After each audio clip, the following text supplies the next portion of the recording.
Hello. This is my third attempt doing this. This is Yap Gaming. There's gonna be gameplay in the background. It's just me talking and yapping about the most randomest things. That's pretty much the whole thing of this channel. I'm not expecting a lot. It's just something I decided to do. Today's topic: love. Now that's a tricky topic. I mean, there's a lot of different definitions of love if you really think about it. You have love with friendship. You have love with your significant other. I think the scariest thing about love is the fact that you don't even know how deep you get into love until it's like too late, if that makes sense. It's scary how fast you fall in love with anything, whether it's something you do, someone, friendships, things. It's just, it all happens so fast. It's so scary to even think about. I mean, you can love your friends 1 second, then a couple years later down the line, you guys have a falling out, and that love just fizzles. And it's the scariest thing to happen because you can have such a loving and deep understanding of people, and then just in a second, that shit just gets swept under the rug because of one bad thing. I think that's the most scariest part about love. And most people are too scared to even jump into the deep end of love. For example, there's a lot of people that want to be in relationships or want to have this or want to have friendships or start liking things, but they're too scared of the criticism of others or they're just too scared of themselves. And I think that's the scariest thing about it. I mean, to be honest with you, no one is really prepared to jump into love. No one is. Who would be?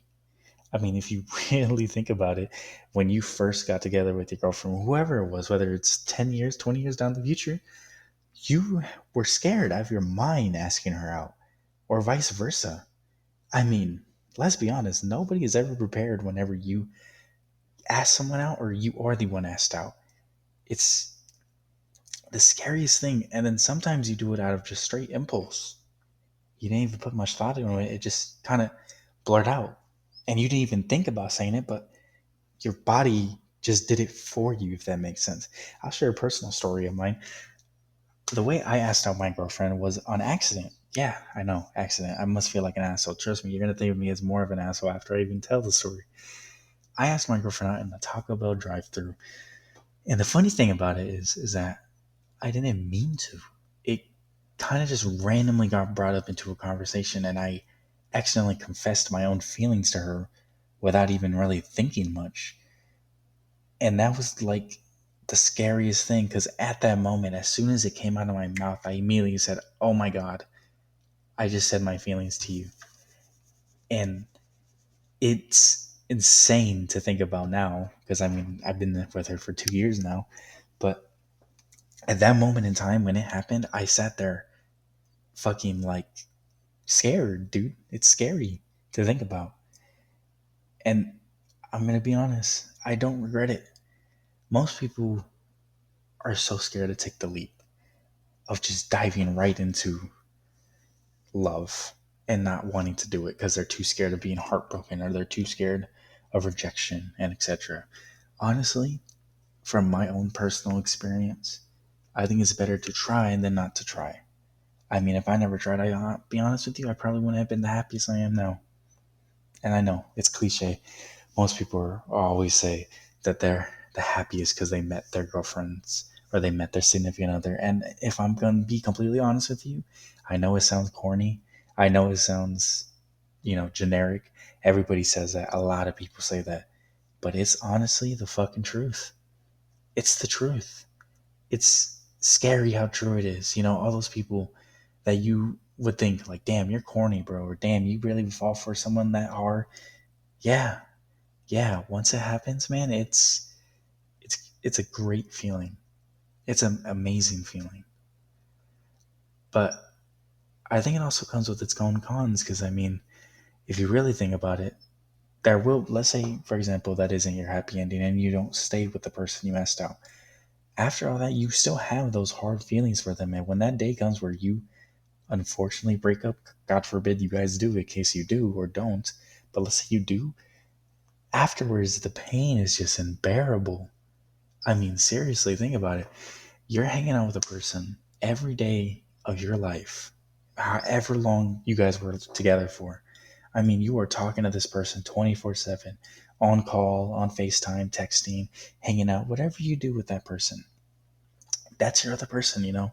You guys have your own little inside jokes. You guys get intimate. There's things to it that there's like layers to it, to the point where like when it does happen, after you go through that heartbreak and you guys unfortunately don't see eye to eye and you guys break up, it's it's sad to think about. It's really sad, and I understand why most people go into like a depression after it, because it's scary. I mean, seriously, it's scary. I don't blame you. And honestly, it's okay to feel that little heartbreak after a while and after how long it was. I mean, think about it. Let's say, example, you dumped 4 years into a relationship with that guy or that girl or their special someone, and then all of a sudden those 4 years are up. I mean, you spent 4 years of your life with this person, and all of a sudden it stops.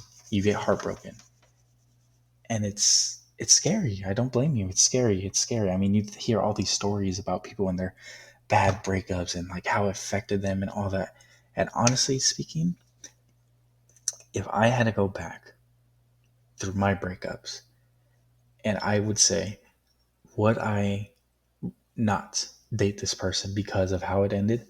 I will be completely honest with you. I would go through it again, solely just because of how amazing it feels to feel that type of love. And I mean, you'll never know how well it would go, or you never know if you'll meet your future husband or wife or however they identify in that moment. It's better to take the chance than not to take the chance. Because once you lose that chance, who knows if you ever even get another chance? Who knows how long it would be? So why not try now? Why not just take the leap? Go ahead, ask that girl out, ask that guy out. I mean, ask whoever out. It's scary. I will be completely honest with you. It is terrifying being the one asking the other person out. I promise you it is. And no matter what, there's a lot of people that are gonna be like, "Oh no, I wasn't terrified when I asked out my girl or when I asked out my boyfriend." They're lying. They're lying. I'm gonna be honest with you. A lot of people say things that aren't really true. To be completely honest with you, it's just not. It's just not true.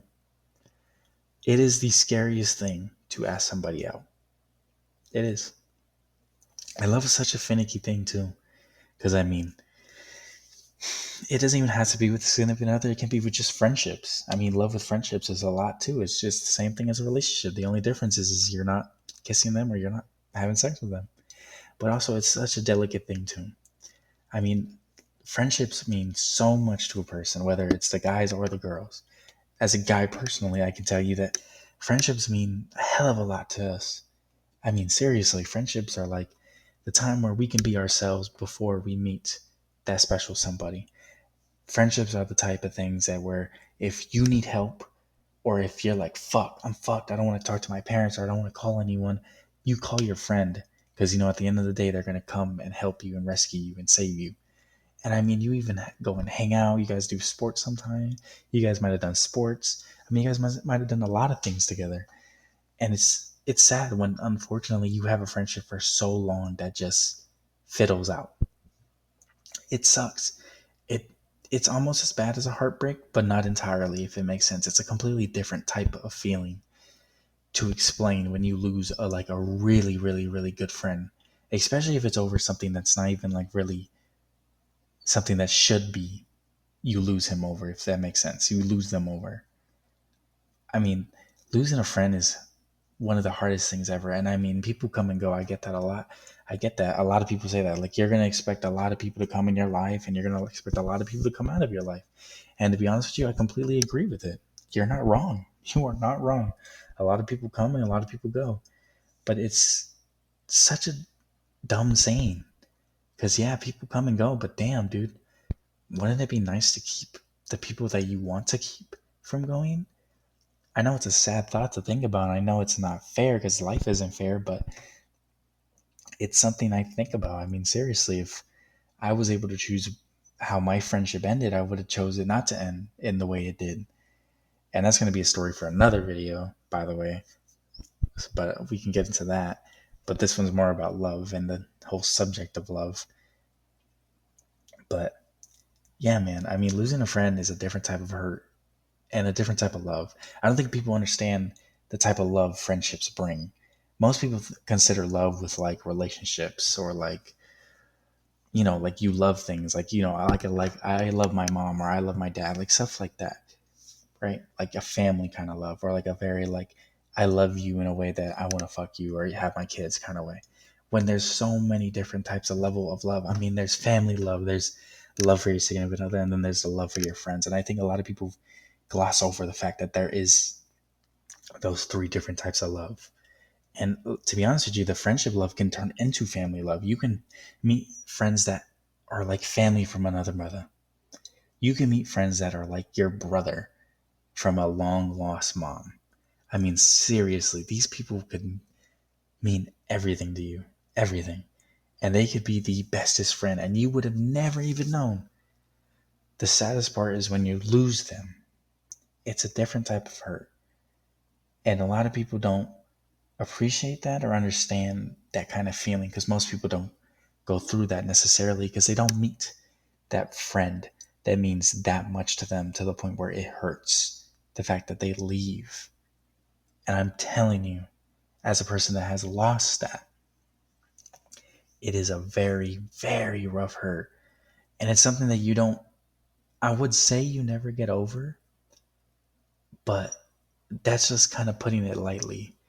I would say that everyone you look forward to from then on, you hope to see a little bit of that old friend you had inside your new friends. And as much as that's really weird and like kind of like what the fuck sounding, it's kind of true. And that's like I think the scariest part about it is that most people don't experience that type of love with a friend. And it's sad because I mean I get it. Sometimes it's hard to make friends. I don't blame you. Man, I was a loner all throughout my years of school. Seriously, through middle school, I barely even got popular during high school. I understand the loneliness. I understand barely having any friends, and your only friend was either your sibling or people you played with on Xbox or PlayStation. I get it. I used to be that type of kid where I only had friends on Xbox or PlayStation, and it sucked. It sucked. It was nice because you had people to play with, but it wasn't nice the fact that you didn't have a friend on the outside to talk to about things, real life things that actually matter, instead of, damn, this fucking person dropped my ass off on 2K or some shit like that. And don't be wrong, those friends can eventually become those type of friends, but it's just, it takes time, because at the end of the day, it's a stranger you're meeting on the internet and you have no idea who that person is or what they do. And it's the scariest thing about it. But yeah, that's my little brief summary of three types of love. If you have any, if anyone even bothered to watch till the end of the video, if you have any like critiques or like advice for me to like actually make these videos seem coherent, I know I'm like all over the place. This is like the first time I've done this. And by the way, the gameplay you see in the background is me doing dog shit in Marvel Rivals. So yeah, I'm a shitty Captain America player. I'm gonna be completely honest. I'm so bad at that fucking character. I don't know why I picked him. But yeah, if you have any critiques or like advice on how I should kind of word this, or like try to, not make it seem like it's all over the place, or maybe it's my unique charm of you guys liking the video. If it is, let me know. I mean, it's my first time trying this, but yeah, I hope you enjoyed, and this is Yap Gaming. Uh, yeah, I'll see you later.